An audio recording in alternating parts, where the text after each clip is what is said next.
नमस्कार मैत्रिणींनो, धागा फॅशन या आपल्या चॅनलमध्ये तुमच्या सर्वांचे मनापासून स्वागत. तर आजच्या व्हिडिओमध्ये आपण बघणार आहोत की ब्लाऊज संदर्भात म्हणजे ब्लाऊजचा फिनिशिंगसाठी महत्त्वाच्या टिप्स आज आपण बघणार आहोत. खूप महत्त्वाच्या आहेत. तर मैत्रिणींनो, काय होतं ना, ज्या वेळेस आपण ब्लाऊज शिवतो तर नुसतंच फिटिंग येणं महत्त्वाचं नाही, फिटिंग बरोबर आपलं फिनिशिंगसुद्धा व्यवस्थित असणं गरजेचं आहे. तरच आपला ब्लाऊज परफेक्ट झाला असं आपण समजायचं असतं. तर काय होतं, बऱ्याच वेळा आपण कस्टमरचे ब्लाऊज शिवून देतो, त्यांचं फिटिंग तर परफेक्ट बसतं, पण बऱ्याच वेळा असं होतं की फिनिशिंग व्यवस्थित येत नाही. तर कस्टमरला ज्यावेळेस आपण ब्लाऊज देतो ना, तर कस्टमर आतूनसुद्धा ब्लाऊज उघडून बघत असतं की फिनिशिंग व्यवस्थित आहे का, कुठं सुतं निघत आहेत का, टिपा व्यवस्थित आहेत का, एकसारख्या आहेत का, जे फिटिंगच्या टिपा आहेत त्या खालीवर झालेल्या आहेत का, हे सर्व चेक करत असतं. त्यामुळं आपल्याला फिटिंग बरोबर फिनिशिंगसुद्धा व्यवस्थित असणं गरजेचं आहे. तर मी जे ऑफलाईन क्लास घेते ना, त्यामध्ये ज्या आपल्या ज्या स्टुडंट असतात ना, त्यांना जसं मी मार्गदर्शन करते ना, त्याच पद्धतीनं तुम्हाला आज मी मार्गदर्शन करणार आहे आणि त्याच पद्धतीनं तुम्हाला मी सांगणार आहे की आपल्या ब्लाऊजमध्ये फिनिशिंगसाठी कोणकोणत्या टिप्स महत्त्वाच्या आहेत आणि काय काय करणं गरजेचं आहे. तर चला आपण करूया सुरुवात.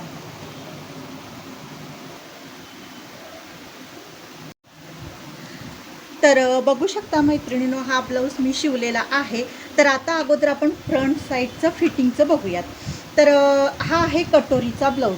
तर आपल्याला काय करायचं आहे, कटोरी नेहमी जोडताना ना वरून अशी खाली जोडायची आहे, म्हणजे खालून वरती जोडायची नाही. जर तुम्ही खालून वरती जर जोडली तर काय होतं की इथला गळा वाढतो आणि मग गळा पसरतो. तर त्यासाठी आपल्याला काय करायचं आहे, तर नेहमी वरून असं खाली जोडत यायचं आहे, म्हणजे आपलं कटोरीचं फिटिंग प्रॉपर होणार आणि गळ्याचा पण शेप आपला चुकणार नाही. तर ही झाली आपली पहिली टिप्स. आता दुसरी काय आहे, तर हे बघू शकता, ही योकपट्टी. योकपट्टी जी दिसते आहे ना, तर बरेच जण काय करतात की योकपट्टीवरून दाबटीप घेतात. तर योकपट्टीवरून कधीही दाबटीप घ्यायची नाही. तर इथंच आपलं फिटिंग घट्ट होऊन बसतं आणि जिथं लूजिंग पाहिजे ना ते होत नाही आणि मग बरोबर इथं दाबटिपेमुळं हे इथं जे कापड आपलं जे सैल होणार असतं ना कटोरीचं, आणि कटोरी जी पसरणार असते ना ती पसरत नाही. त्यासाठी कधीही दाबटीप घ्यायची नाही. तर मैत्रिणींनो, टिप्स ह्या 10 नाहीत, खूप होतील. मी काही काउंट करणार नाही, फक्त तुम्हाला मी टिप्स सांगते. तर काय करायचं आहे, आता कटोरी जोडून झाली आपली, इथून आपण योकपट्टी लावली. तर हुकलूक पट्टी ज्यावेळेस आपण लावतो ना, त्यावेळेस हुकलूक पट्टीसुद्धा फिनिशिंग सहित लावायची आहे. तर तुम्ही बघू शकता, ही व्यवस्थित अशी टीप आलेली आहे. कुठंही असं व्यवस्थित कुठंही असं हे नाही आहे, काम कसंही व्यवस्थित सुपिरियर काम आपलं आलेलं आहे. तर इथं पण बघू शकता, पट्टीची रुंदी ही एकसारखी व्यवस्थित वरून खाली व्यवस्थित घ्यायची आहे आणि जे अंतर आहे ना आपल्या लूकचं, तेही एकसारखं व्यवस्थित येणं गरजेचं आहे. आणि हुक आणि लूक पट्टी ज्यावेळेस जोडून होती ना, त्यावेळेस आपल्याला चेक करायचं आहे की दोन्हीची उंची एकसारखी आली आहे का नाही. बऱ्याच वेळा काय होतं, एकतर हुक किंवा लूकची पट्टीची उंची जोडताना कमी जास्त होऊ शकते. त्यामुळे नेहमी लक्षात ठेवा की दोन्हीही चेक करून घ्यायचं आहे आणि त्याच्यानंतरच आपल्याला गोट लावायला सुरुवात करायची आहे. तर आता पुढची टिप्स बघूयात मैत्रिणींनो. तर काय करायचं आहे आपल्याला, ज्यावेळेस आपली ही कटोरी पूर्ण जोडून होती ना, त्यावेळेस आपल्याला बऱ्याच वेळा गळा बरेच जणांचा असा व्यवस्थित राऊंड शेपमध्ये येत नाही आहे. तर काय करायचं आहे, राऊंड शेपमध्ये येण्यासाठी आपण जोडाजोड करताना एक एक वेळेस इथल्या गळ्याचा आकार चुकतो, म्हणजे कटोरी जोडताना वगैरे. तर ज्यावेळेस हा सगळा भाग जोडून झाला की आपल्याला इथं व्यवस्थित शेप द्यायचा आहे, म्हणजे इथे जे कटिंग आहे ना ते व्यवस्थित करून घ्यायचं आहे, ह्या साईडला आणि ह्या साईडला. आणि मगच आपल्याला ही गोट जी पट्टी आहे ना ती लावून घ्यायची आहे. तरच आपला प्रॉपर असा बघू शकता तुम्ही गोलगळा येणार आहे. तर ह्या सर्व गोष्टी आपल्याला काळजीपूर्वक ब्लाऊज शिवताना करणं गरजेचं आहे. आता बऱ्याच वेळा बघू शकता तुम्ही, आता हिथली जी टीप असते ना मैत्रिणींनो, तर बऱ्याच वेळा हिथलं जे असतं ना हे ओपन ठेवतात, म्हणजे जी पट्टी असते ना ह्याची योगपट्टी, ती अशी जोडतात, म्हणजे नुसतं वरती हे सुतं दिसतात. तर असं नाही जोडायचं, हे पूर्ण व्यवस्थित असं जोडायचं. त्यामुळं काय होतं, सुतंही बाहेर येत नाही आणि व्यवस्थित आपलं फिनिशिंग दिसतं. म्हणजे पट्टी बाहेरच्या साईडला कधीही जोडायची नाही, तर आपलं फिनिशिंग खूप सुंदर वाटतं. आणि एक लक्षात ठेवा, ज्यावेळेस आपण कटोरीला टक्स घेतो त्यावेळेस टक्सची जी दिशा असते ना ती ह्या साईडला घ्यायची, म्हणजे ह्या साईडला, म्हणजे दोन्हीही साईडची ह्या साईडला आली पाहिजे. ह्या साईडला नाही. तर ह्या पण गोष्टी आपण काळजीपूर्वक लक्ष देणं गरजेचं आहे. तर हे पण करा तुम्ही असं कटोरी जोडताना. त्याच्यानंतर जे आपण हे अंतर ठेवतो ना, आता हे बघू शकता कटोरी जोडताना, तर आपल्याला ना हे एकसारखं अंतर ठेवायचं आहे. म्हणजे ही जी कटोरीचं हे आहे ना, ते व्यवस्थित एकसारखं आलं पाहिजे. म्हणजे कमी जास्त कुठेही होता कामा नये. आणि जी टीप पहिली आहे ना, ती दुसरी टीप त्याच्यावरूनच आली पाहिजे. तरच आपलं फिनिशिंग सुंदर दिसणार आहे. आता पुढची टिप्स आपण बघूया.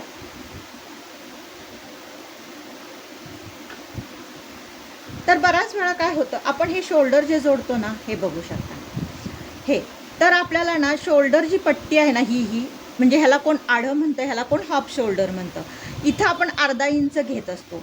तर त्यावेळेस आपल्याला काय करायचं आहे, ही जी पट्टी आहे ना, ही पाठीमागच्या साईडला अशी ठेवायची आहे. म्हणजे आता ही बघू शकता तुम्ही व्यवस्थित. तर ही पाठीमागच्या साईडला ढकलायची आणि मग त्याच्यावरून टीप घ्यायची. तुम्ही जर ही अशी ह्या साईडला आणली ना, तर त्याचं फिनिशिंग चुकू शकतं. तर ह्या सर्व गोष्टी जर आपण बघितल्या ना, तर खूप फिनिशिंग सुंदर येतं.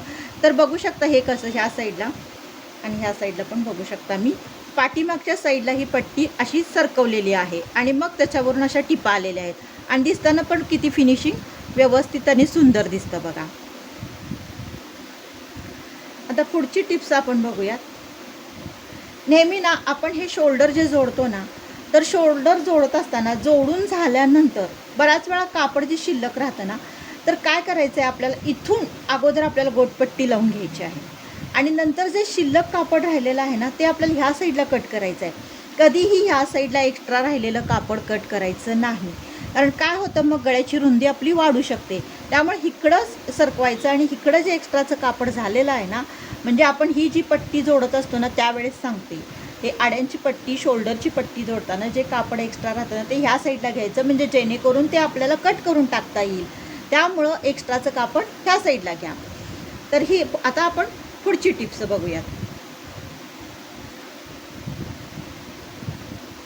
तर बऱ्याच वेळा काय होतं, आपण टिपा मारताना ह्या मुंड्यांच्या ज्या असतात ना, आता हे बघू शकता, हे मुंड्याची पण टिप बघू शकता तुम्ही एकसारखी आलेली आहे. नेहमी लक्षात ठेवा की ह्या टिपा असतात ना, ह्या एकसारख्या घ्या. जरा जरी तुम्ही कमी जास्त झालं तर हे बघू शकता, ह्या ज्या असतात ना, इथे बघू शकता आपलं म्हणजे पाठीमागचा आणि पुढचा भाग ज्यावेळेस आपण जोडतो ना, तर त्यावेळेससुद्धा इथं मागं पुढं होता कामा नये. तर मागं पुढं झालं ना, तर इथं खराब दिसतं. तर हे व्यवस्थित एकसारखं येणं गरजेचं आहे. बाईच्या साईडला पण बघू शकता इथंसुद्धा. आणि त्याच्यानंतर ना आपल्याला काय करायचं आहे, इथे मागं पुढं लॉक करून घ्यायचं आहे. म्हणजे जेणेकरून हे जे आहे ना, हे उसवणार नाही आणि इथलंसुद्धा अंतर आपलं सेम येणं गरजेचं. एक भाग जास्त एक भाग कमी असं उपयोग नाही.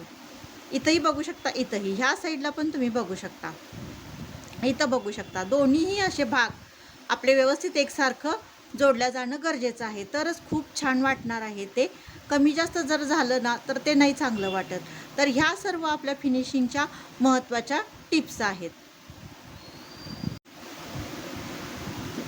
तर ह्या ज्या आपल्या मुंड्याच्या टिपा आहेत ना, त्या बघू शकता तुम्ही कशा व्यवस्थित अशा एकसारख्या आलेल्या आहेत. म्हणजे सर्वच बाजूने कुठंही तुम्ही बघू शकता कमी जास्त झालेला आहे का, तर टिपेवरूनच टिप आपली आली पाहिजे, तरच आपलं फिनिशिंग व्यवस्थित येतं.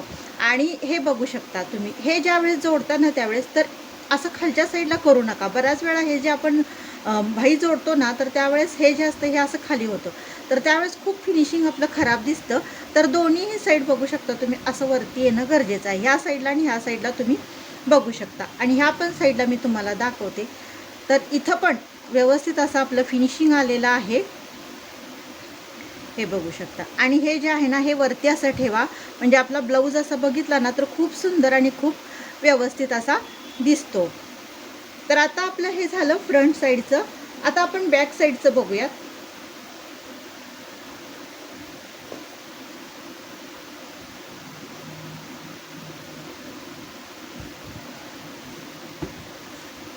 तर पाठीमागच्या साईडला सुद्धा तुम्ही बघू शकता व्यवस्थित आपला गळा जो आहे ना, जो काही गळा आहे ना, तो व्यवस्थित आपल्याला कट करून जोडून घ्यायचा आहे. तर इथं सुद्धा आपला गोटसुद्धा तुम्ही बघू शकता कसा व्यवस्थित एकसारखा आलेला आहे. तर गोटसुद्धा करताना ना आपल्याला शिस्तीत आणि व्यवस्थित करायचं आहे. कारण काय होतं, जर गोट जर कमी जास्त झाला तर आपलं फिनिशिंग खूप खराब दिसतं. आणि त्यामुळं थोडंसं तुम्हाला प्रॅक्टिस केली ना, तर गोट नक्कीच जमणार आहे. तर असं परफेक्ट आपल्याला येणं गरजेचं आहे. आणि ज्या आपल्या सुरुवातीला मैत्रिणी शिकतात ना, त्यांना काय होतं की बऱ्याच वेळा खालची जी पट्टी असते ना ती चापून छान बसत नाही, कारण नवीन शिकत असतात, त्यामुळं ना हे फिनिशिंग येताना खालची सुतं दिसतात. तर अशा वेळेस काय करायचं आहे आपण, सुरुवातीला ज्या शिकतात म्हणजे ताई शिवत आहेत त्यांच्यासाठी, तर आपण जे कापड राहतं ना तिथं आपल्याला हेमिंग करायचं आहे, म्हणजे जेणेकरून ना आपलं फिनिशिंग सुंदर दिसणार आहे. आणि ज्या शिवून आपली प्रॅक्टिस झाल्यानंतर आपल्याला हे काही करायची गरज नाही, ॲटोमॅटिकच आपलं फिनिशिंग सुधारत जातं. तर हे आपल्या पाठीमागच्या साईडचं गळ्याचं झालेलं आहे. तर आता इथं बघू शकता तुम्ही, आता हे बघा, आता ह्या ज्या 2 टिपा आहेत ना व्यवस्थित जोडल्या गेलेल्या आहेत, कुठंही कमी जास्त नाही. आणि ह्या पण साईडला तुम्ही बघू शकता टिपा व्यवस्थित जोडल्या गेलेल्या आहेत, म्हणजे खालीवर असं होता कामा नये. बऱ्याच वेळा काय होतं की हे इथं अर्धा इंचाचा इथं ह्या टिपा ज्या असतात ना आपल्या मुंड्याच्या, म्हणजे भाई जिथं आपली जोडली जाते ना तिथं काय होतं, अर्धा इंचाचा फरक पडतो. त्यामुळं आपलं फिनिशिंग खूप खराब दिसतं आणि कस्टमरला पण त्या गोष्टी आवडत नाहीत. त्यासाठी हे दोन्ही भाग जोडणं, दोन्ही हे टोकं जोडणं फार गरजेचं आहे. आणि इथलं पण तुम्ही फिटिंग बघू शकता. आता ही किती सरळ आणि स्ट्रेट टीप आलेली आहे फिटिंगची, हे बघू शकता तुम्ही व्यवस्थित. तर आपलं फिटिंग हे स्ट्रेट येणं गरजेचं आहे. वेडं वाकडं जर आपलं फिटिंगची ही टीप आली ना तर आपलं फिटिंग व्यवस्थित ब्लाऊजचं बसत नाही, कुठंही क्रॉस नाही, कुठंही हे नाही आहे. आणि व्यवस्थित इथून ते स्ट्रेट टीप आलेले आहे. आणि आतल्या साईडला पण तुम्ही बघू शकता किती ह्या सरळ टिपा आलेल्या आहेत. हे बघा, हे ना व्यवस्थित येणं गरजेचं आहे. हे स्ट्रेट टिपा यायला पाहिजेत, म्हणजे हे ज्या मारलेल्या आहेत ना ह्या व्यवस्थित स्ट्रेट टिपा येणं गरजेचं आहे. आणि त्याच्यामध्ये सुद्धा आपल्याला एकसारखं अंतर असणं गरजेचं आहे, म्हणजे ज्या आपण फिटिंगच्या टिपा घेतो ना त्यामध्ये पाव इंच अंतर असणं गरजेचं आहे, तरच आपल्या फिटिंगच्या टिपा ह्या व्यवस्थित येणार आहे. आणि ज्यावेळेस आपल्याला जर ब्लाऊज नंतर खूप दिवसांनी घट्ट होत असेल तर आपण व्यवस्थित ह्या टिपा उसवू शकतो. त्यासाठी हे असं व्यवस्थित फिनिशिंग येणं गरजेचं आहे. तर नुसता ब्लाऊज बाहेरून पण चांगला असून चालत नाही, तर तो आतल्या साईडला पण फिनिशिंग आपलं सुंदर असणं गरजेचं आहे. तर पुढची टिप्स आहे की ज्या वेळेस आपला ब्लाऊज शिवून होतं ना तर त्यावेळेस आपल्याला सर्व साईडनं आपल्याला ओव्हरलॉक करून घ्यायचं आहे. तर इथं बघू शकता, इथं ओव्हरलॉक केलेलं आहे मी, इथं पूर्ण भाईला मी ओव्हरलॉक करून घेतलेला आहे, तुम्ही बघू शकता. त्याच्यानंतर ना ज्यांना कवर शिलाई घ्यायची नसेल, म्हणजे ह्या साईडला, आता तिथं तुम्ही ओव्हरलॉक करू शकता. आणि ज्यांना ह्या साईडला ओव्हरलॉक करायचं नसेल तर तुम्ही इथं कवर शिलाई पण घेऊ शकता. आणि इथंही बघू शकता, इथंही मी ओव्हरलॉक करून घेतलेला आहे.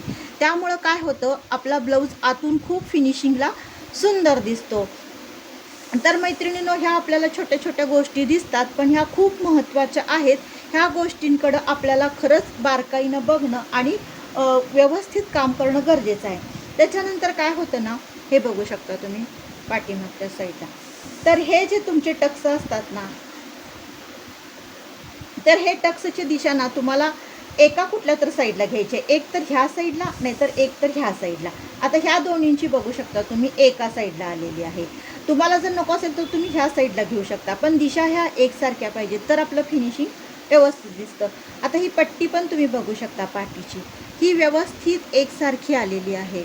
तर ही सुद्धा पट्टीमध्ये आपल्याला कमी जास्तपणा म्हणजे नको आहे. तर व्यवस्थित आपले एकसारखी पट्टी कट करून घ्या आणि एकसारखीच पट्टी आपल्याला बॅक साईडला लावायची आहे.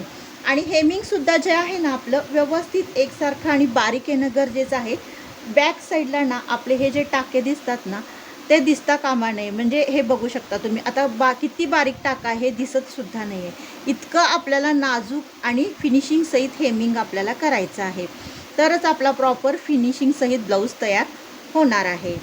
तर मैत्रिणींनो, ह्या सर्व महत्त्वाच्या टिप्स मी तुम्हाला सांगितलेल्या आहेत, म्हणजे ब्लाऊज शिवताना कोणकोणत्या गोष्टींची आपल्याला काळजी घ्यायची आहे आणि फिनिशिंग सहित ब्लाऊज आपला कसा शिवायचा आहे, ह्या सर्व टिप्स मी तुम्हाला सांगितलेल्या आहेत.